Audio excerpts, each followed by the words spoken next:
feeling like a shark in a shrimp tank. Big fish, small pond in the shrimp tank. When it's sink or swim, only option is to win. In the murky water, not a thought of giving in. I've been feeling like a shark in a shrimp tank. Big fish, small pond in the shrimp tank. When it's sink or swim, only option is to win. In the murky water, not a thought of giving in. Welcome to the shrimp tank. Wanna put it all together, this is big things. Doing big things, chasing big dreams. Yeah, it's all real, this life's all that it seems. All the chicks scream, all the dudes yell.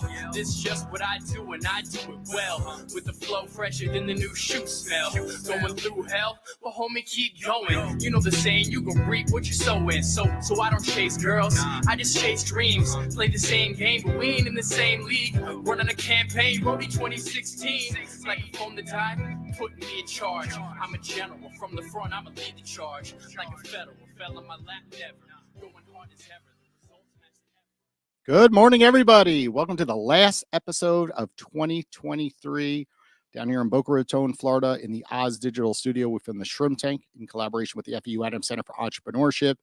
We've had 50 plus amazing episodes in 2023. So if you want to catch them all, just head over to shrimptankpodcast.com. And of course, read all the bios of our past guests. We've had some interesting characters on this show. Is that correct, Kevin Cox? Oh, yeah. Fantastic episode last week. A lot of fun. And a great commitment, right? We're going to get a new podcasting table done by a wonderful artist. So that's exciting. You usually ask me what's going on at FAU in terms of entrepreneurship. I know she didn't, but that's with reason. Nothing. There's nothing going on. Happening. I'm Parking the only lot is empty. Who's here. Nobody else is here. Semester's over. Exams are done. Graduation's happened. That's it. Year's done. Now, are you technically done? Like, what does it work like for the professors here? Well, I don't know. Right now, it looks like I'm on a live podcast at work at my office. So no, not technically done, I guess. I am working on about, 4 months worth of research that was supposed to be conducted throughout the fall. But I got busy with other stuff. So major research projects underway. Very exciting stuff. That is pretty cool. And I feel like we're going to have an explosive 2024. I don't know why. With the new studio coming, with you at the helm, and being so open to different concepts when it comes to entrepreneurship, I just see that 2024 is going to be both of our years. With Owl 3 years deep on my side as a startup, from listening to all these entrepreneurs scale their companies, to you at the helm at the entrepreneurship program, and entrepreneurship just absolutely exploding with young professionals out there, right? It once was like, oh, you could be an entrepreneur once you're in your 30s, once you kind of get your rhythm. But nowadays, it's like it's so easy to start an Instagram handle, a TikTok handle, and get moving and get experience. Are you feeling what I'm feeling, Kevin? Yeah, it's going to be fantastic. We're working much more closely with our new venture accelerator, Tech Runway, as well, and we're going to do a lot of collaborative fun events. But it's not 2024 yet. We got a fantastic guest today. Let's jump into the show. Let's do it. We have Jeannine Tilford. She is the founder of Toadbusters. And of course, we all walk around our backyard time to time, and we jump when we see some of these toads and frogs, of course. So, Jeannine, welcome to the Shrimp Tank today. To start things off, tell us a little bit about your brand. Well, my company was started kind of by necessity. I grew up working with reptiles and exotic animals, and as I was collecting animals, I noticed there was a huge number of toads, and I was also a veterinary technician. So we had a lot of dogs that came into the office that had bitten toads and either died or they made it. And then the people were like, well, what do you do about this? And I said, there's got to be something. There was nothing at the time I could tell them. I was like, well, you could try to catch the toads and kill them, but nobody wanted to do that. So I kept thinking that this should be something that is out there. And one day I was teaching, and I also had a band. I was struggling single mom, and I was like, I have got to do something else. And I started the company. I said, I took a risk. And within about 5 months, I was totally booked with clients and got on the Love Doctors radio show. And Nice. They had a blast with Toadbusters. And I got my first technician that joined me. I gave him all my clients. And within about 30 days, I had a whole nother set.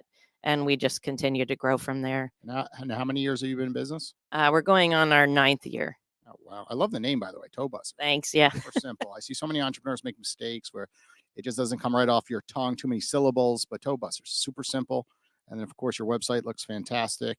Share with our audience, what that jump was like. Often people, here today on TikTok and Instagram, like, go after your passion, which of course yours is music, right? And everyone says, stick with it, stick with it. But in reality, a fraction of 1% of people make it in that industry.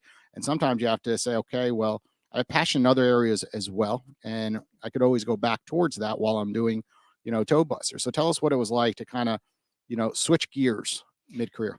Well, the whole thing in my life is I've always grown up with my parents supportive to do things that you love. And I don't know, I tended to always watch people who are entrepreneurs and always ask them questions. Even as a little child, I constantly had more friends with the neighbors asking them what they did. And I knew you work 74% of your life, so you better do something you enjoy. And I was constantly trying stuff. My parents never held me back. I pretty much, like, I'm the jack of all trades, master of nothing kind of person. Um, but I started teaching, and I wanted to sing, so I started singing, and I was doing well at it, and was told to start writing, so I started writing that day. And actually, Mike Panera had heard me singing and said, she should be signed, but I had nothing really written, so I started recording in Nashville, and that turned out to be good, but no money. I mean, I was doing the band scene down here for several years, and it just felt like a fishbowl. Basically, I didn't make a lot of money. I was barely making it. So that's when I decided to start the Toad Busters company. It was, I think, like $1,500. I said, can I risk it? And as a single mom, I was like, well, it's not going to kill me. I'll manage. And it was a risk that really paid off. I mean, we grew so fast. I mean, it's almost scary how fast we grew. And I totally believe in kind of following your passions and putting yourself into it. And that's pretty much how we've grown is independently through Facebook, and not a whole lot of advertising at the beginning, but we did really well. Yeah, but this is amazing. We talk about this all the time. Like $1,500, she got going, she saw a problem, and then immediately created a solution, and then had demand. I mean, you talk about this all the time. Don't try to overthink things, right? Yeah, I mean, if you've got a fantastic product or service, people worry about launches and marketing spend and all this kind of stuff. And yeah, you may have some kind of customer acquisition costs, but I tend to think kind of the most promising things that's relatively low because you've got such a great product that has existing demand or service or combination, which is really what I want to ask about, that you end up getting that word of mouth and you get that media, right? Yeah, That's it was not paid, where, and it's a news story, it's an article, it's a things that are invaluable. You can't buy them, but if you could, they'd be worth a fortune, but you can benefit from those. So tell us, explain the business a little bit more to us. I know you mentioned a technician, so it sounds like there's a service component, but you also have this fantastic product sitting on the table, emergency response kit. So what is the business and how's it evolved? Okay, so my background's in environmental science. I was an environmental science teacher, and I was always outside doing stuff. And I noticed when I'd go out, actually, I'm a herpetologist, which means I am into reptiles. And as I would go out to collect, I noticed there was so many invasive species coming in, less of the native stuff. And I was also a veterinary technician at the time. When I started realizing all these dogs were coming in that had bit the cane toad, and there was no answer I could give the clients. It was, they were horribly upset. Either they lost their dog, or I just had to charge them, over $1,000 to save their dog. And they were like, well, what do we do about this? And I didn't really have anything to tell them. I was like, you can try to call some of the animal trappers, but they weren't effective. There was not a lot going on. And I kept saying, there's got to be something else to do for this. And I kind of always had it in the back of my head, like, we need to set up a service where we go out and collect them. Cause I knew, like, I could go out in a yard in like 5 minutes because of my background. I'm like, I could catch all the toads and at least remove them. And I said, there's something to this. And, after a while, I just kind of went for it. And, I didn't have anything to lose. I figured it's a service business. So we started off with technicians going out to catch the toads. And that was actually quite effective. I would say we were probably 95% effective in managing the populations of toads in the yard because they're territorial. So they live there and they stay there. So I got a question about that. So these things are like Jason referenced, like, you get scared by them. Well, that's usually because they're so well hidden. And Yeah. then when they pop out, right, you're like, look out. Toad coming out of nowhere. So how do you find them all? Like they like, the dark, kind of murky, hidden places. So we work at nighttime. They're nocturnal, so they're out to feed at nighttime. So once you're out and you know kind of their habits, I can tell you exactly where they're living. We actually, my technicians are so good, like we'll see poop on the driveway and go, okay, there's a light somewhere near here and there's the toad. So we get actually really good at finding the locations. We call them like little rental areas. We clear them out of the house, and then in about 2 weeks we come back and new guys move in and we remove those. So by doing that, we manage the numbers in the yard probably about every 2 weeks to keep them out of the yards. For personal reference, what is the right way, to catch a toad? Right. I always see them. I'm like, should I touch them? Should I not? Like, I just moved down here 6, 7 years ago. I have no idea. Yeah. So, there's a lot of myths that they don't give you warts. Frogs and toads don't give you warts. The toxin is water soluble. So even if you got it on you, the first thing the toad does always is pee on you, and it's just basically water. So that's not a problem. The toxin's actually white and sticky. It kind of comes out the glands and every pore of the body. If you were to get that on your hands, you just wash them. Um, so you can just pick them up and remove them out of the way. As far as killing them, that's a whole nother story. We have lots of people with their methods, but our method is we put them to sleep humanely, according to the University of Florida and FWC, and then we freeze them. See, I told you, you just wash your hands. You don't lick your hands after you pick up the toad, Jason. He always reminds me. Tell Always you, reminds that's a me. totally different kind of toad. That's a what I can you- tell delicacy you where I stories came about from. that. It's a delicacy, Kevin. Where I Well, we'll came circle from, back we to that enjoy our last toads. segment. Tell us more about the business, right? You talk a lot about word of mouth, marketing, and of course, people have a toad problem, they immediately jump to Google, they search, I need someone to come help me, or they post on Facebook. What have you seen to work on the marketing side? So when I first started, I didn't have a big budget. I made my own website on Yahoo. That's how I first started. Nice. And so that I got really fortunate because of the name of the business. Um, there's a show that's called the Love Doctors Radio Show, and they heard about it. And for probably 2 days straight, they had a blast with my business. I wasn't even on the show, but all they kept talking about was everything on there from, I guess they picked it up from an article that had come out. Um, since then, we've developed the website even more, but that's primarily how I started. We got a massive influx of people from that point, so marketing started off with a big bang at the beginning. And then we kind of, I got a marketing agent, Ryan. She started helping me a lot with, developing the website, developing Facebook. And it was just a highly needed business. I just got fortunate, in that sense that, you look at different businesses, children and animals, that those are people's children, and, there was nothing out there to help these people. And when we got out there, I had to prove it. I had to prove to people that it was going to work. And they saw that their yard was clear of toads and they could relax when they could come out and take the dog out. And then from that point, we've kind of developed into other businesses, including putting barrier fencing up in the yard. So not only do we come out to collect the toads, we have a barrier fence that goes in that's actually fairly attractive. It can get put on aluminum fence and goes into the ground. So you have a safe place at nighttime to take the dog out, or if you want it to run loose.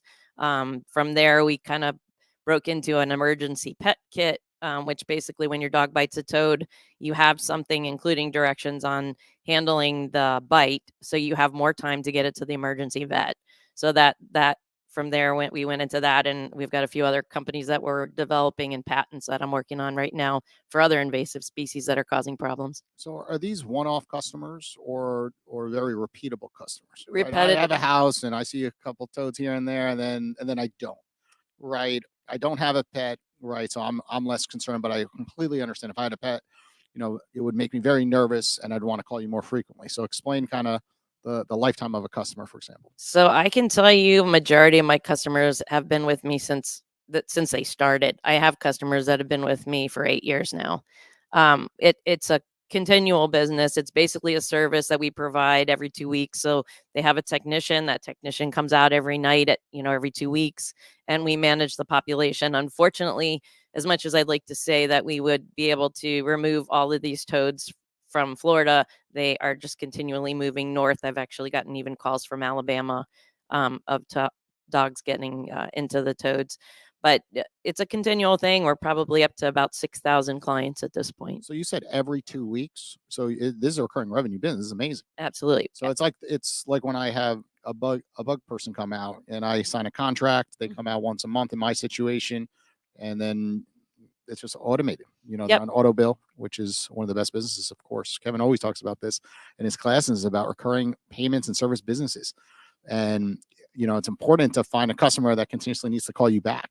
Absolutely. Unfortunately, when you have a business where you solve a problem, but then it's a one-off and it's $100, $300, people are nickeling and diming you about like, oh, I found someone else for $25 less. Like, they're not leaving you, right? If you're $100 a month, and I'm just making these numbers up, next person over is 125. It's like they've been with you 3 years. They know that you're going to show up on time, do the job every 2 weeks. So I love the business model. Yeah, absolutely. That actually was my drive at the beginning. I really wanted to come in and create a brand, and I wanted a brand that people could trust. We're coming at nighttime. I was a single mom at the time. I know how it is to have some guy, in a pickup truck and a wife beater coming in, and you're like, he's going to do what? And he's looking in my window. I mean, we have lights on our heads. So at the beginning, when I first started, I had the police called on me several times, and they're like, you better get some lighted vests because we would have shot you if we didn't know what you were doing. So, I wanted a brand where people were comfortable. We have uniforms, we have a consistent look, our vehicles are marked. So, people can be comfortable when we're walking around their house at night with lights. We're not there to look in their window. We're not there to rob them. We're there to keep their pets safe. And do you have a lot of competition? No. Yeah. No, you do a really great job with that. That's the first thing I noticed when I pulled in today was the truck. And I was like, well, there aren't any pets around here. What's going on? Because I didn't know who the guest for the show was. I was like, that's interesting. Never seen it before, but I marked it right away as soon as I pulled in. It's like, I wonder what's going on. Do we have like a toad infestation? But FAU, toad infestation. Just a good old shrimp tank. Hey, we're used to having a lot of different types of entrepreneurs on here. So this week is all about toads. Yes. And it comes back to running a business, right? We could have a service business, we could have a product business, but it does always comes back to who you are as an individual, seeing a problem, and go ahead and, fixing it for folks, and especially their pets and their children. Yeah. So it's a phenomenal concept. What's stopping you from expanding to other states, let's say, or other areas? And what areas do you cover currently? Currently, we are basically from the Keys all the way to Vero. And then I'm also on the West Coast. We do Naples and Fort Myers primarily over there. I'm always expanding. Unfortunately, for us to expand, we have to have enough clients in that area for me to hire. But we're getting calls like from Jacksonville. We're getting calls from Alabama. So what's crazy is that the climate change is allowing these toads to kind of get used to the cold, and they're migrating further north, which, the question is, how far are they going to go? And, how far can this go? Initially, to me, when I looked at the business, I figured, we were limited in our access of what we could do. But, as we're growing, I've found, with the pet fencing that we provide, that's a nationwide product, so it came from initially a very small company that basically was limited in, how big we could grow, to now we have the option to actually grow, farther than we originally thought. Yeah, this is a great story. Really, really interesting. And you mentioned like the climate change that doesn't seem to be slowing down. I feel like we had a tropical storm last weekend, but nobody called it that because of arbitrary date that we set on things. And it was like, well, it looks like a tropical storm outside my house. That was crazy. Yeah. I came into the, I had to come in over the weekend, and the campus was a mess. We have so many beautiful palm trees all over the place, but A lot of them are huge, and some of the road was blocked, so I had to find a tricky way to get into the office. The frogs love that weather, by the way. That's every time it rains for us, we are swamped. Makes sense. And are toads in other states like Texas, California, New Mexico? On Yeah, they're actually in Hawaii. There's a few in Texas, and I think there's some in California. We haven't gotten into too much of numbers there. I was planning on trying to get into Hawaii, but also I have to look at the market, and what it would hold as far as us being able to expand there. and how many customers do you need before you could really enter, that zip code, right? Because you don't want to do like 3 homes. I'm assuming you want to do Right.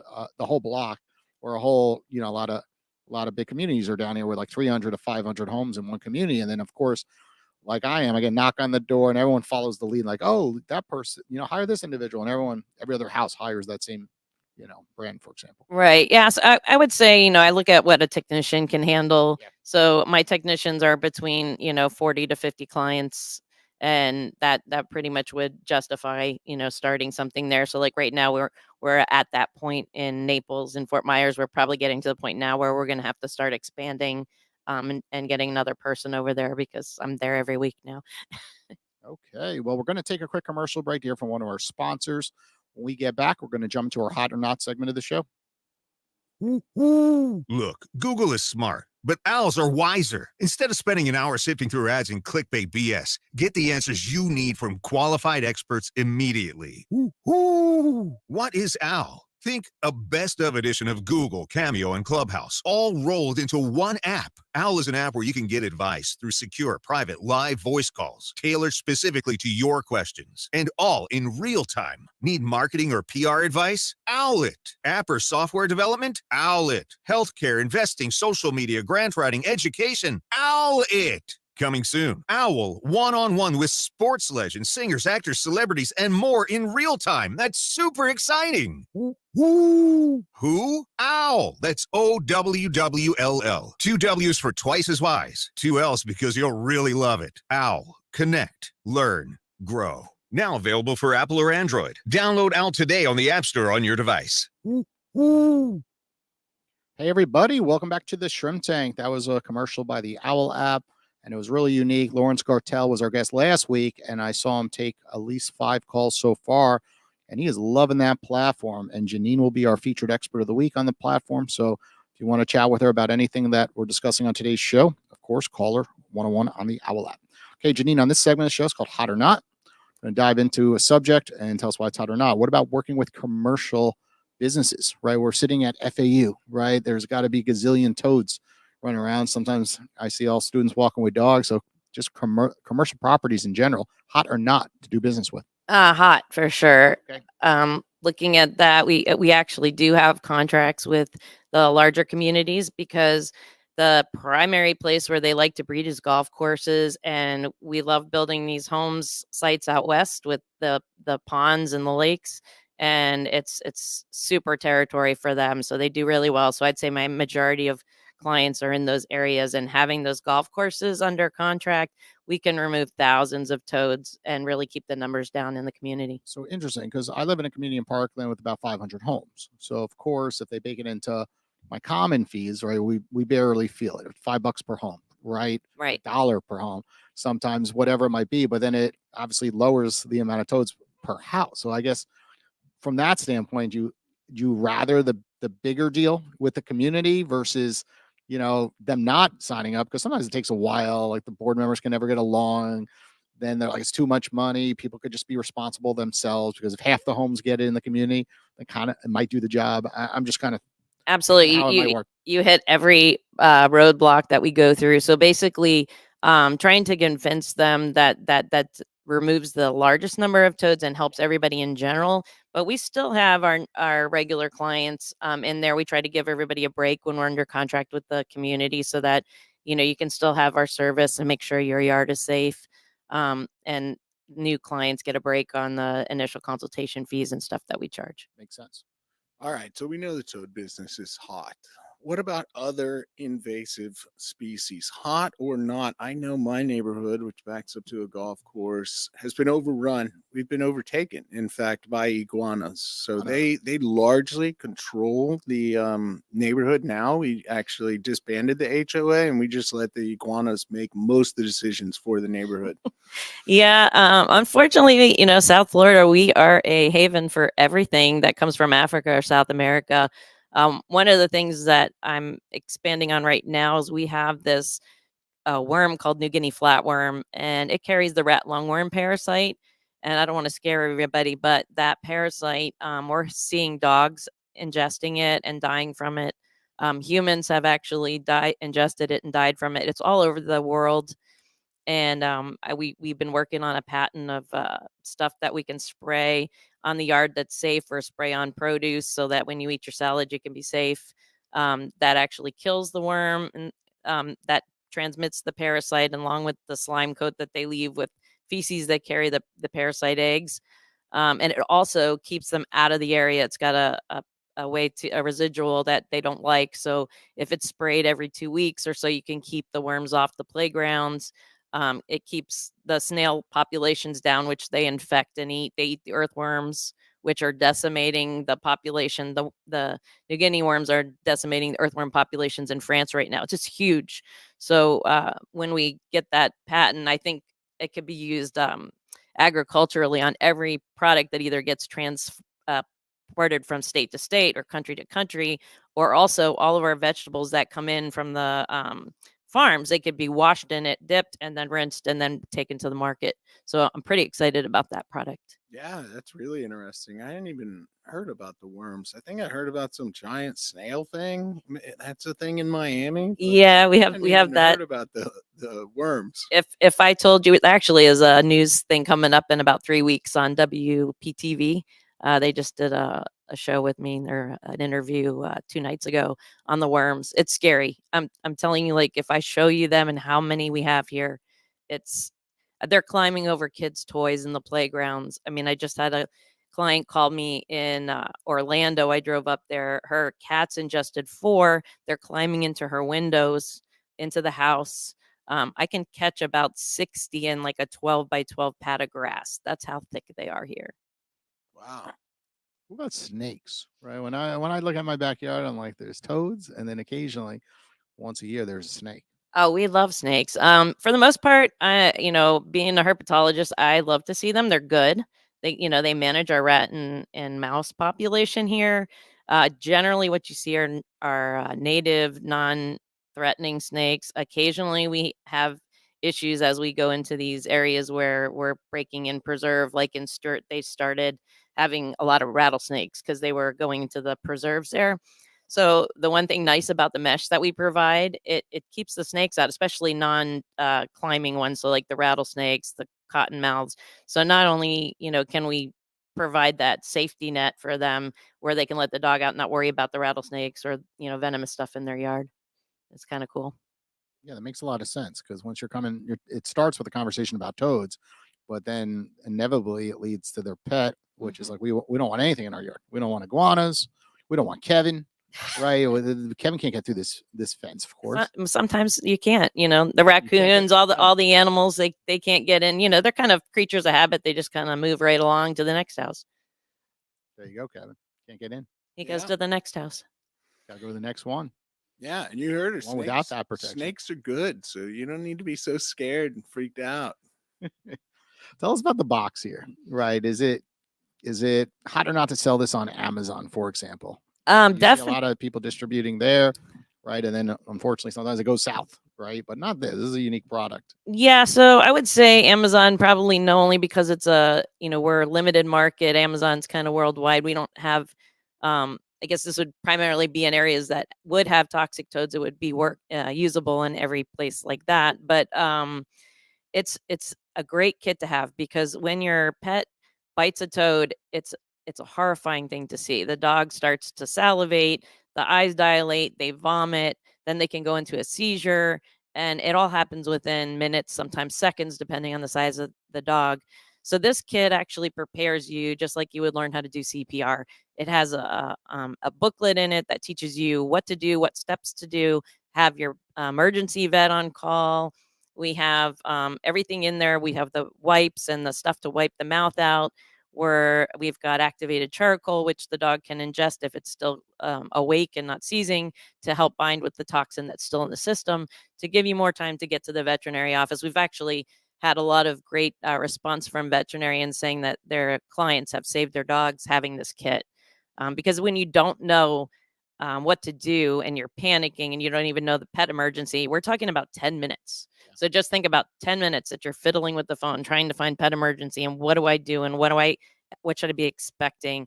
This kit kind of solves all those problems and gives you that education you need to get your dog to the vet on time and, have a chance at saving them. Where is it sold right now, and how do you distribute it? Currently, we sell it off the website, so you can just call Toad Busters or get on the website and order it straight from there, and we ship it to you.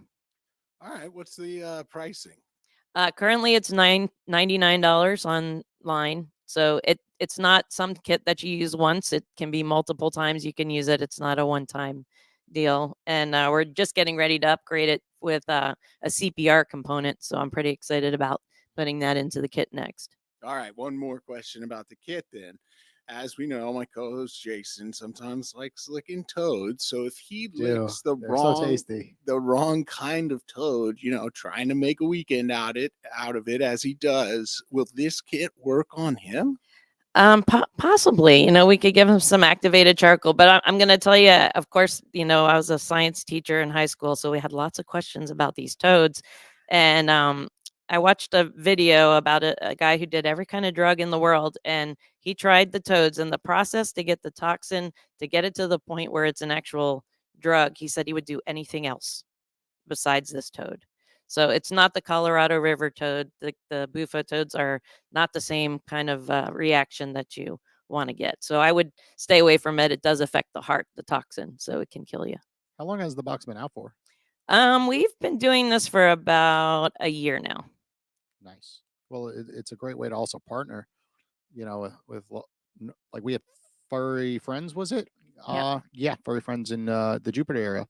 So it's perfect because the kits could be placed there, of course, and then you can make a mutual agreement on a percentage of the sales. Of course, I see that as a long-term distribution plan. Yeah, absolutely. We're just in the process of streamlining the kit. Now that we've started marketing it, we're trying to get the cost down on it, and then we'll be able to get that into more places. So that's what we're working on right now. Yeah, pets is a really great space. I was talking to you before the show about one of our accelerator companies, who Jason knows, EpiPaws, and the founder there then has a kit where you can figure out the age of your pet just by taking a swab. And pets, the whole industry is really, really well set up for like partnerships, because there's so many different kind of types of products and services, just like for people, but where you may have a totally different audience, right? So she's looking at partnering with food companies, would certainly be, interested in any kind of co-branding, or like, you send an ad on my email list, I'll send one on your email list. It's like, because you may want to know the age of your pet and have this kit in case of emergency, and maybe have that service, and maybe you will then also are interested in this high-end food, but none of them are really competing with one another. So it's a really great industry for those types of partnerships. Oh, I was just at Colin Campbell's party this week, and Colin owns is it paw.com, something in the paw range. I'm blanking on the name. Yeah, so that actually makes sense. Right, that would be a good partnership, of course. Let's talk about just staff, right? Because we see a lot of service businesses have a lot of trouble scaling, because it's great solution to a problem, but then how to get enough techs to want to join, right? You could give them a 401k, you give them healthcare, you could give them a good nice hourly payroll or a salary, but very difficult to retain staff in these type of service businesses, which prevents a lot of people from growing to these other areas that you're speaking about. So hot or not, just growing your team, just how you're doing it. Not really a hot or not question, I guess.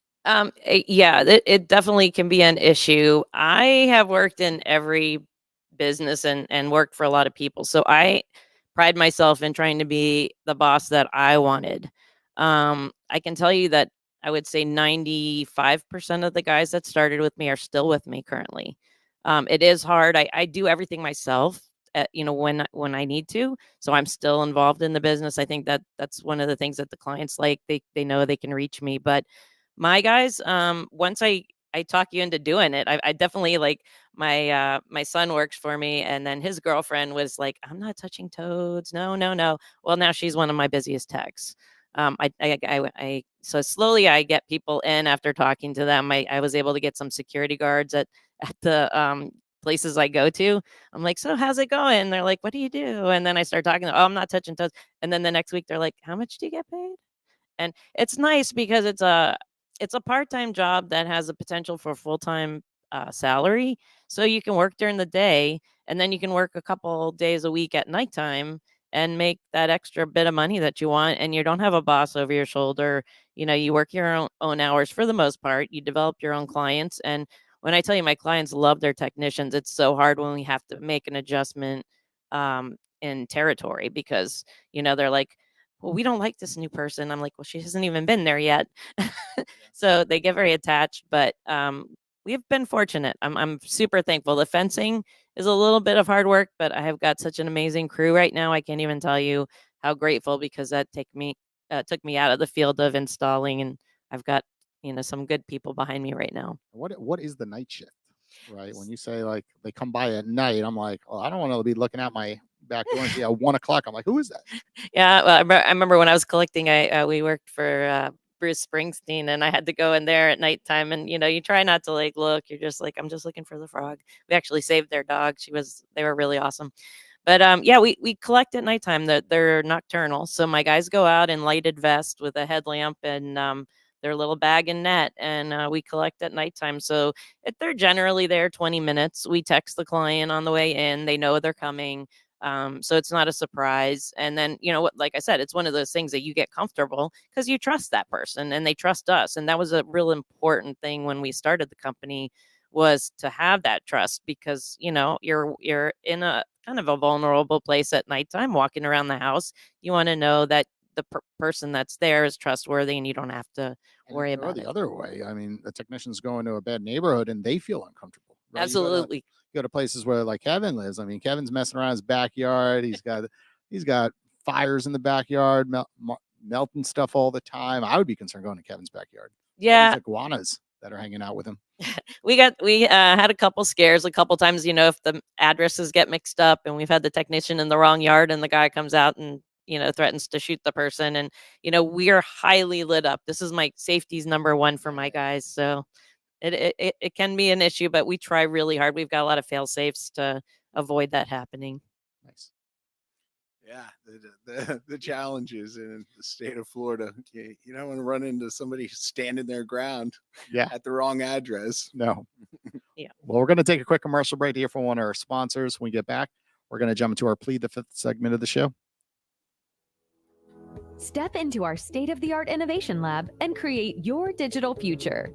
Oz uses cutting-edge technology and 22 years of industry knowledge to enhance customer experience through digital innovation in a variety of expertise. Oz is a leading global consulting company whose services and solutions are trusted by startup, midsize, and even Fortune 500 companies. Get to know more about Oz's Salus, a mobile solution bringing us back to max capacity, and their latest solution, Rainmaker, saving insurance companies years of work. To learn more about Oz and their exciting technologies, visit followoz.com. That's FOLLOWOZ.com.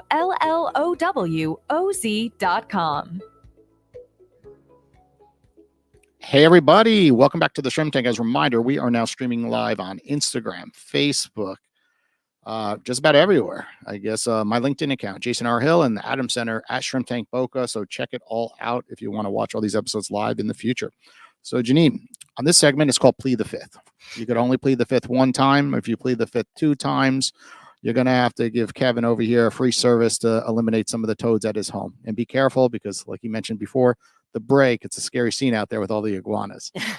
Okay, so right before the break, we're talking about, a lot of your technicians go late at night, like 7 o'clock, 9 o'clock, 12 o'clock at midnight, even on weekends. right? And I'm sure, the person gets a text, someone's on the way, right? And they're throwing a party, right? And like, oh shit, I forgot to cancel that.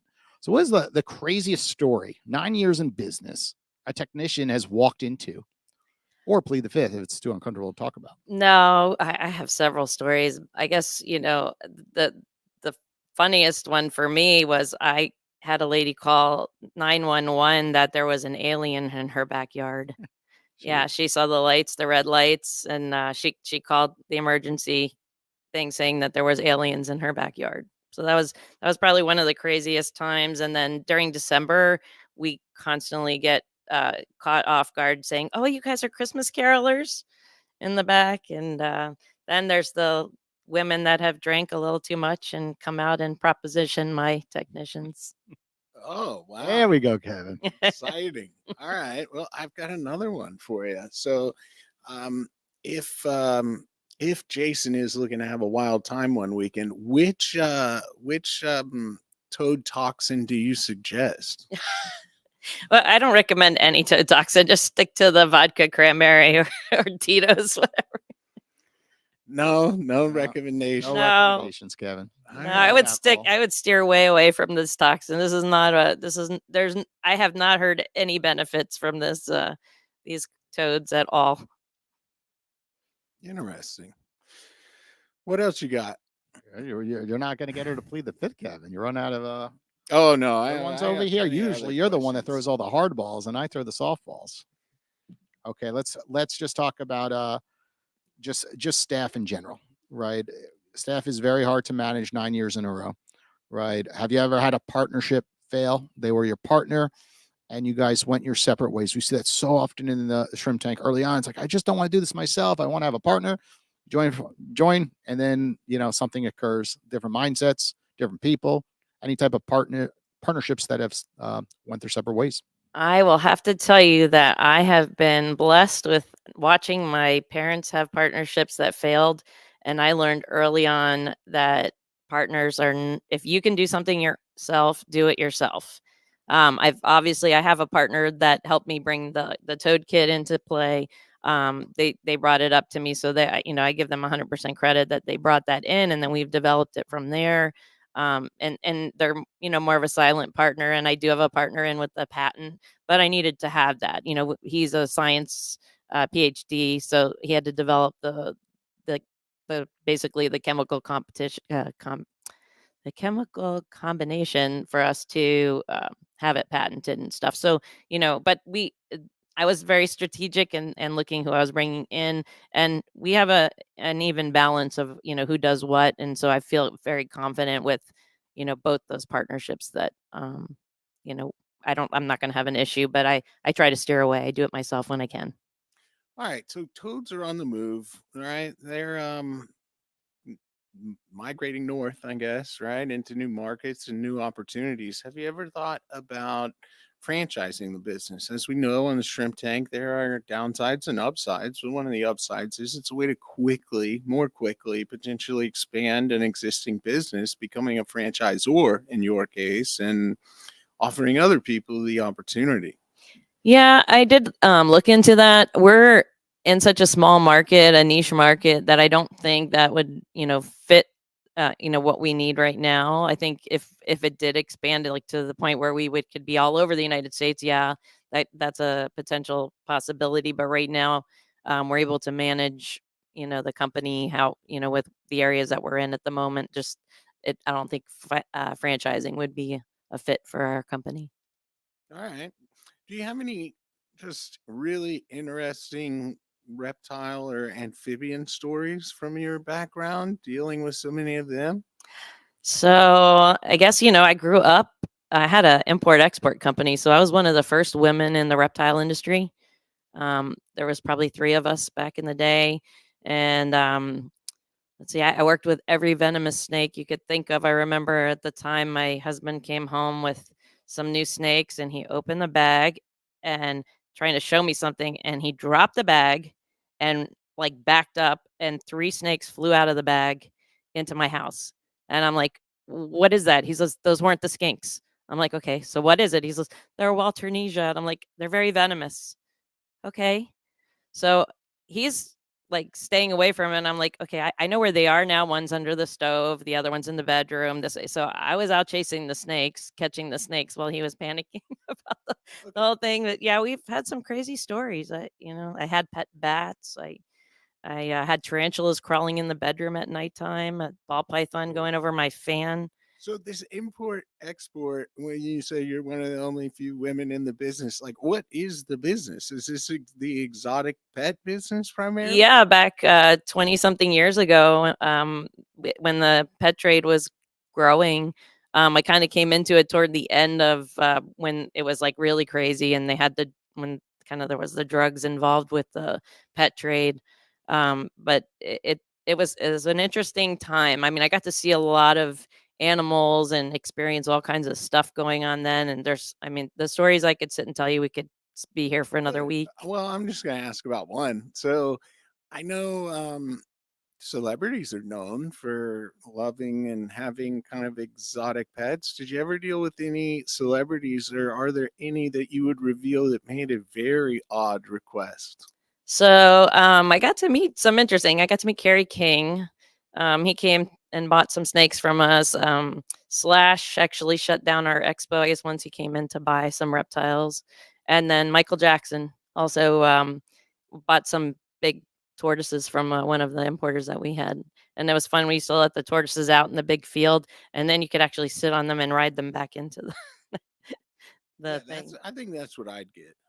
A big yard tortoise. If I was Yeah. gonna go the exotic pet route, that'd be cool. Just have them wandering around, low maintenance, easy. But big. Lawnmowers.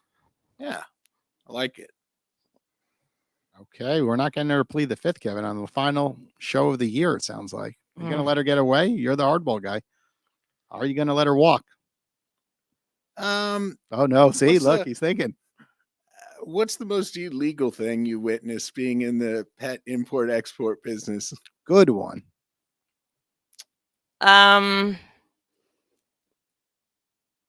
I did witness, stuff being brought in illegally. Let's put it that way. That Shipped in sounds a illegally. lot like plead the fifth, doesn't it? Yeah.